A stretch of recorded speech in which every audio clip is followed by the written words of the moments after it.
How's it? This is Isaac Box, just your friendly neighborhood multi-dimensional being showing up authentic, raw, messy, and beautiful. This will find the people that it's supposed to find.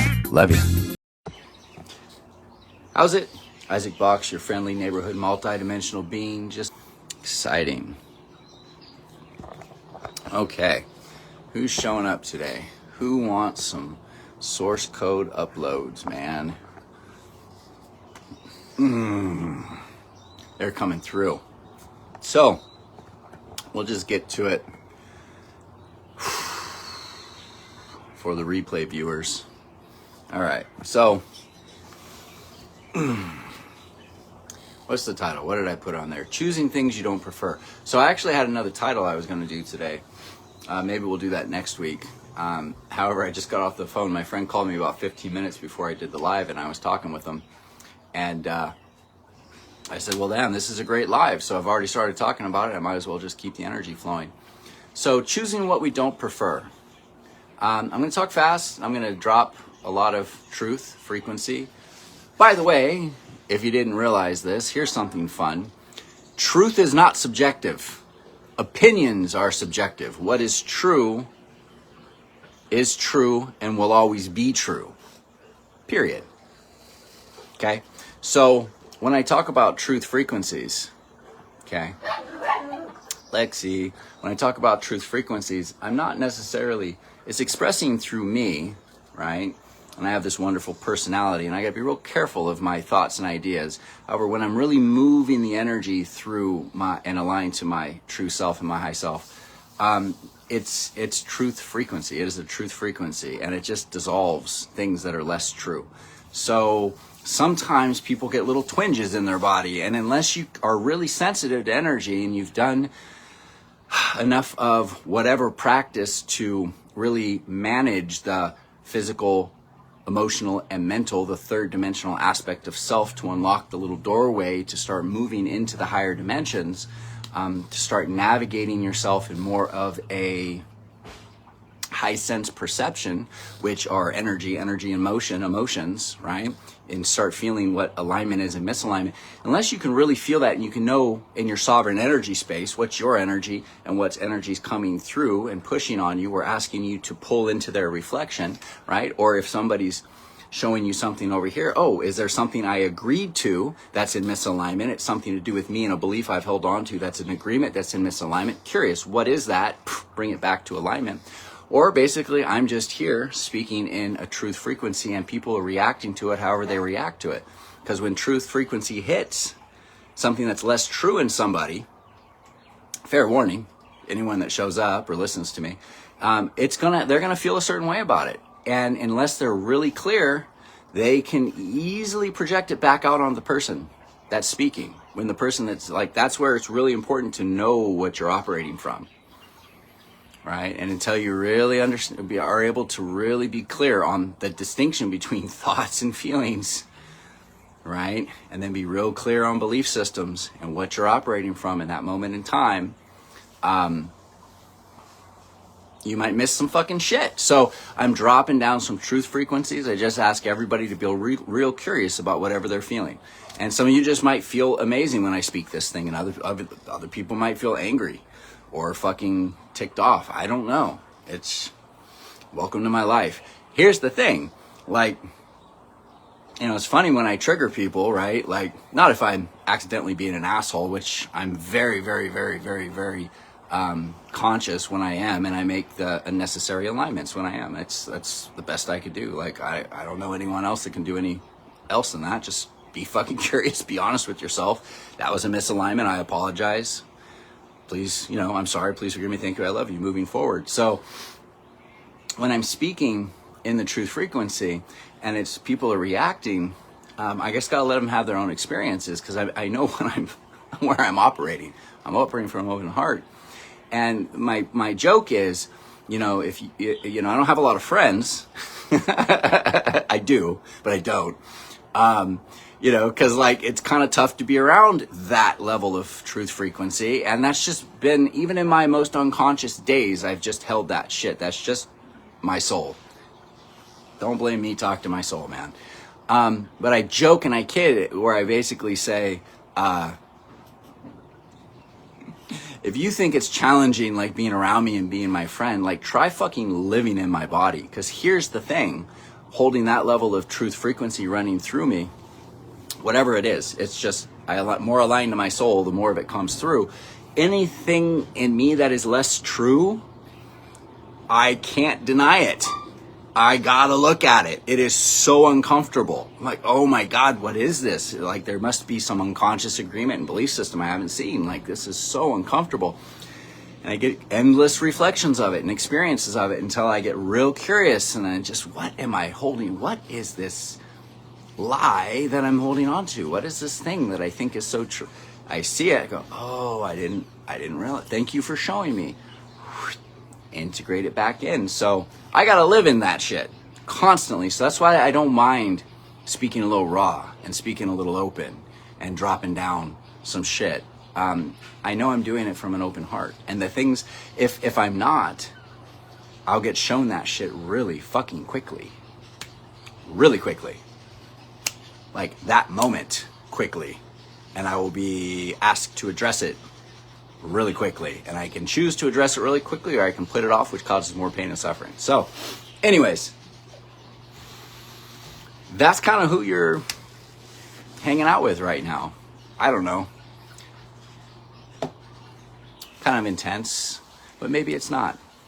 So truth frequency, here we go. So dropping some shit down. So I was talking to my friend, we're going back to the beginning here, talking to my friend. And he was asking me questions about, he was talking about like an addiction. He was being very vague. I'm gonna have to talk to him again. I told him we'll unpack it and we'll start redefining. But here's the concept. The concept was choosing what you don't prefer. So he was talking about whatever addiction.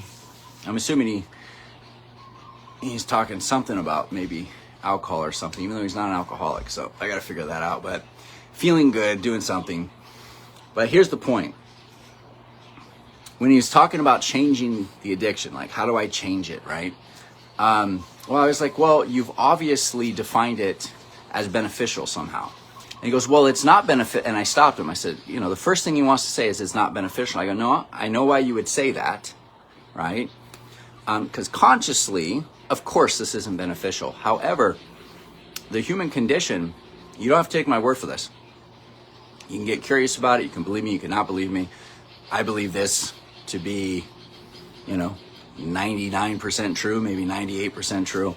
Whereas human beings will not do anything that is not beneficial for them. So if it's a negative, if it's something that you're doing, choosing that you don't prefer, you must have defined that as beneficial somehow, right? Let me explain. So how can this unconsciously, this unbeneficial thing, where everyone just looks at it and goes, that is no good, that's not beneficial. How could that be beneficial? Exactly. Okay. Somewhere in life, there was a decision made, something happened, there was something around you, there was some influence and energy, and we made a decision. We dissected a piece, we separated a piece of ourselves. We said, well, this is the way it is, and this is how I have to be, because I'm not good enough, or I can't get this unless I'm like this, or whatever it is. You see, you get it. You've been listening to me long enough now, you start seeing how these belief systems are created, right? I'm not enough, I'm not lovable, I'm a bad person, I'm wrong. If I don't get this, I'm gonna die, whatever it is, right? We dissected it, we decided something, and we said, this is the way life is, and we put it over here, right? And then we don't even have to look at it anymore. Once we take it out, it's there, now it can just run. Now we can just focus on letting that run and trying to stay alive and survive, because this is the way it is. It's 100% true. Until we get really curious, start looking at it, maybe it's not so true, because that's what I'm getting to, right? So when I asked my friend, well, whatever you're going through, you must have defined it as beneficial. So he goes, well, it is beneficial because he's like, it's comforting and I get dopamine hits, right? And I get the oxytocin, right? I feel good about it, right? And when I'm doing it, it feels nice and comfortable.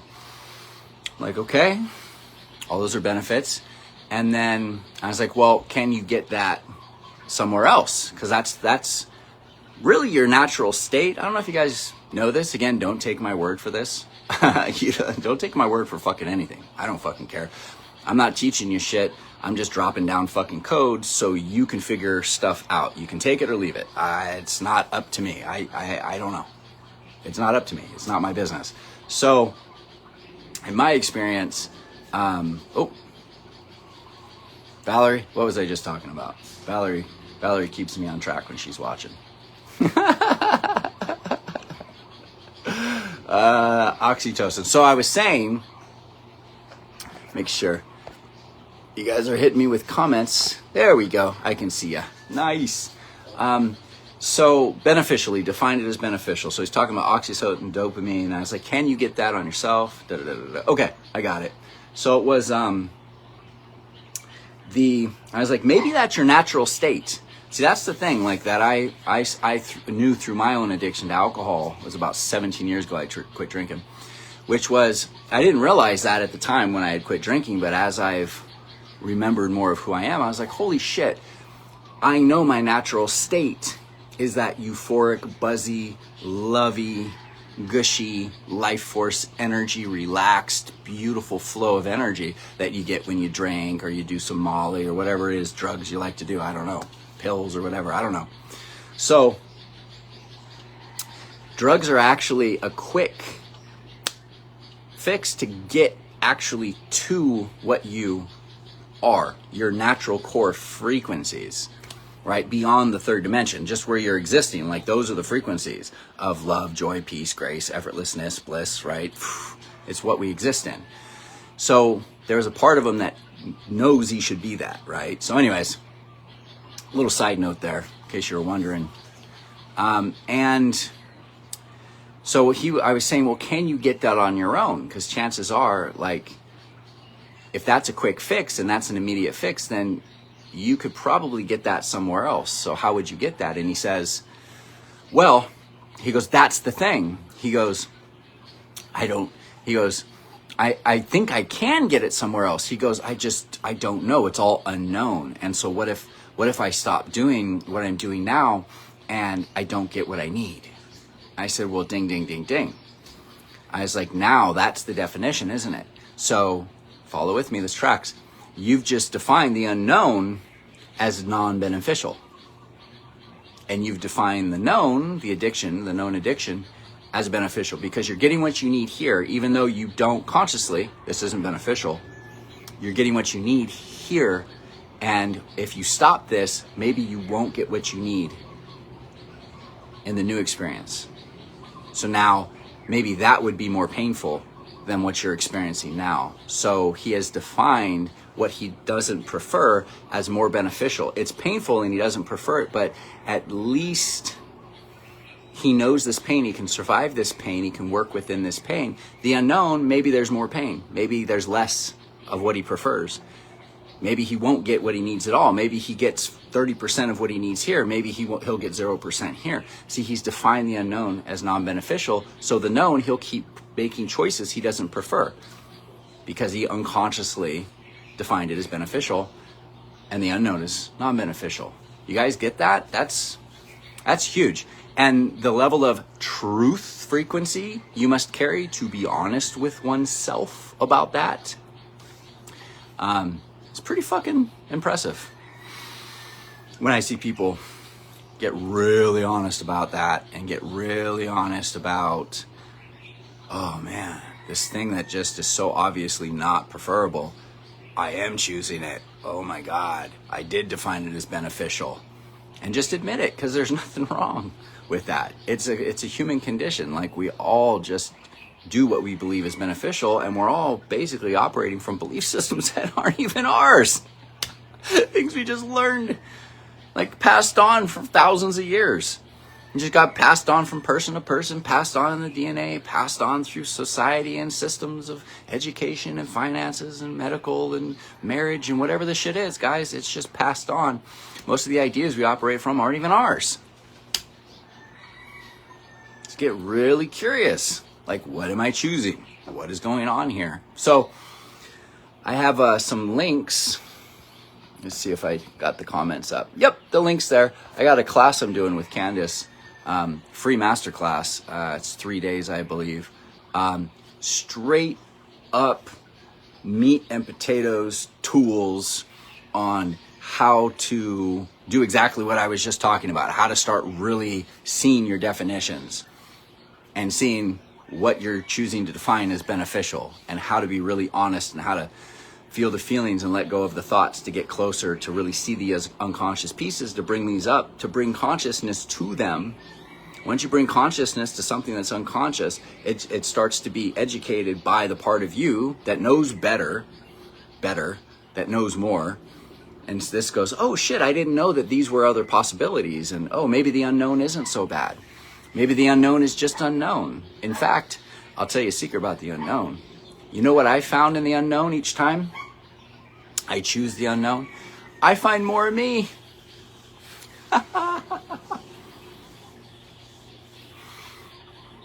And that's always more beautiful. And it's not the I and the me.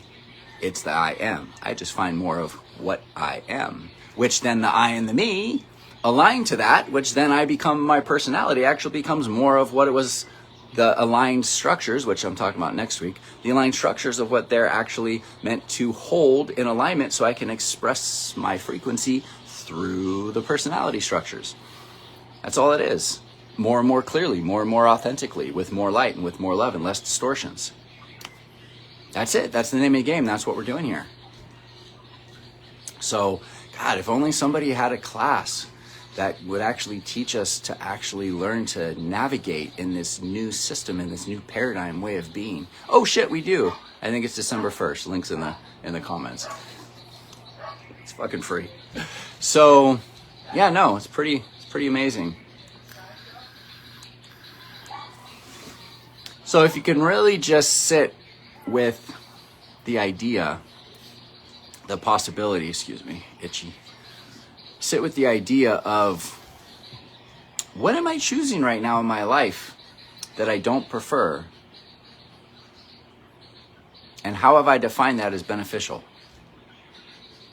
And then just be really honest with yourself and just watch what comes up. And see, once you see that part, oh my God, I did define that as beneficial. Once you see it and it doesn't make sense, that's the end of it. It just integrates, right? And then you start having new experiences. And the new experiences, they inform the intellect like, oh, this is what's new. This is more preferable. And the intellect goes, oh shit, that wasn't so bad. The only thing with the intellect, it only remembers how things have happened and what's happening. So it tries to create something new with the past. It doesn't work that way.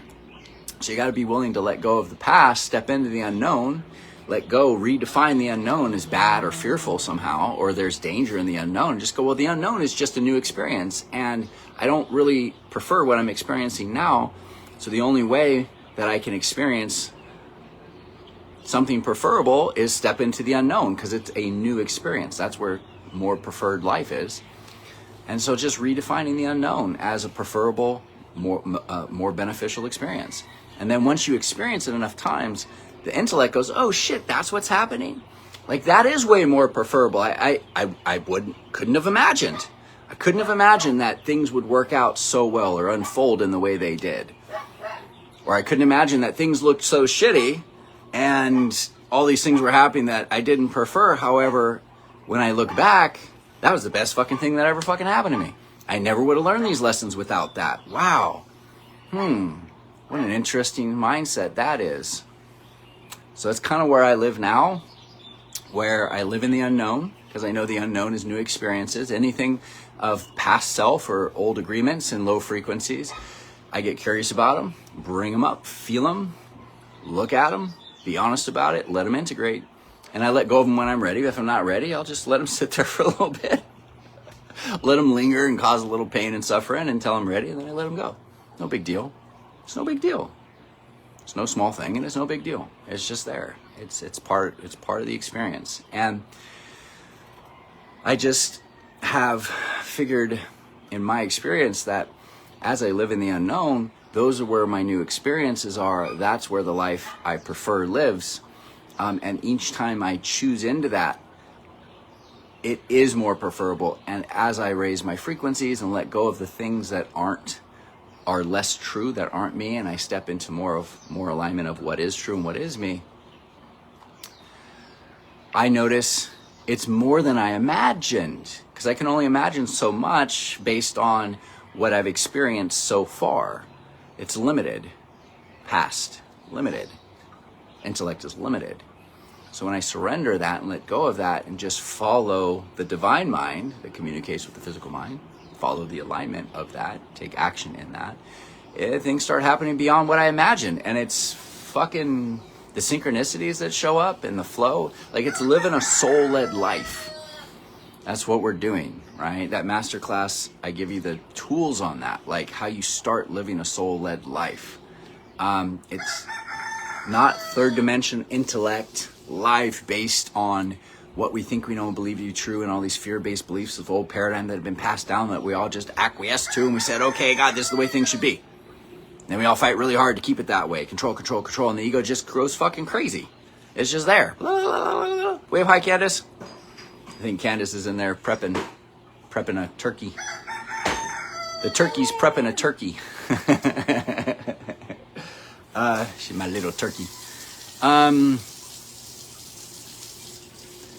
New paradigm is not operating from ego, small self, third dimension, mental plane. It's getting a handle on the third dimension and expanding more into the higher dimensions in the heart space and starting to live a soul-led life, because your soul knows where it wants to go. Divine mind knows where it's going. Physical mind just can experience the present moment. So get the alignment, get the connection, know what it feels like in your body when your divine mind is communicating with your physical mind, and then take action in that. And the more you practice that, the more clear it becomes. Like, you just don't get confused anymore. Like, I don't get confused really anymore. Like, confusion was just my mind trying to find a safe place to land with limited information, where my soul's like, no, this is where we're going. And my mind says, well, that makes no sense. And it says, trust me, we'll go that way. But I know what it feels like when my soul's talking to me. I was like, oh shit, all right, well, let me just go in that direction. I don't know what's going to happen, but I'll trust that. I'll surrender into that and move forward. And then the things that unfold that I don't even have to do any work, it just poof, this person pops right up. Here you go, gives me right what I need. Like, holy fucking shit. That's amazing. That's preferable. I wonder if I do that. Like, play with it. I wonder if I keep doing that. Kitty's fighting. I wonder if I keep doing that, what else will happen? And as I keep following synchronicities and following soul guidance, the feelings where I'm being led to, life keeps unfolding in more and more preferable ways beyond what I imagined. So get real clear on anything you're choosing, that and don't think that you don't have choices, because that's the lie. That's the lie that the ego will tell you. You don't have a choice. So we always have a choice. We're free. And sometimes it's just choosing how we look at something, choosing the definition we've given something, choose to redefine it. It can be that simple, but we're free to choose. We have free will. And I'm choosing to live in the unknown and have new experiences. And anything old that needs to be integrated and felt and re-seen and redefined, I pay attention to it, and I do it. I do the work. I do the practice. That's how I choose to live my life. How do you choose to live yours? Love you. Bye. If you like this dope-ass shit that I'm laying down, like, subscribe, and share. New Paradigm Healing, baby. Love ya.